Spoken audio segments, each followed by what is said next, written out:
ఈ రాష్ట్రంలో ఉన్నటువంటి ప్రతి కుటుంబం చివరికి అత్యంత పేదవాడు సైతం సన్న బియ్యంతో భోజనం చేయాలి ఈ రాష్ట్రంలో అని చెప్పి ఇప్పటికే కార్డులు ఉన్నటువంటి 90 లక్షల కుటుంబాలకి అదనంగా ఇంకొక 10 లక్షల కుటుంబాలు యాడ్ అవుతా ఉన్నాయి.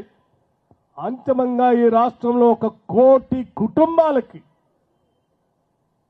సన్న బియ్యం పంపిణీ చేసే కార్యక్రమం ఈ రాష్ట్రంలో పెద్ద ఎత్తున జరుగుతూ ఉంది. చివరికి ఈ శాసనసభ నియోజకవర్గంలో కూడా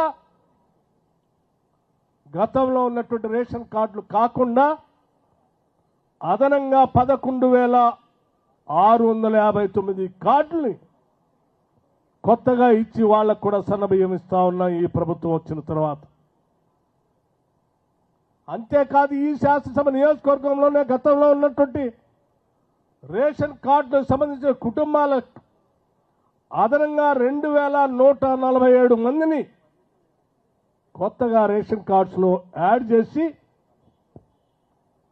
రేషన్ కార్డులో ఉన్నటువంటి ప్రతి వ్యక్తికి 6 కేజీలు తగ్గకుండా సన్న బియ్యం ఇచ్చే కార్యక్రమాన్ని ఈరోజు రాష్ట్ర వ్యాప్తంగా పెద్ద ఎత్తున తీసుకొని దాదాపు 13,525 కోట్ల రూపాయలతో ఈ సన్న బియ్యం పంపిణీ చేసే కార్యక్రమాన్ని ఈరోజు రాష్ట్ర వ్యాప్తంగా చేస్తా ఉన్నాం.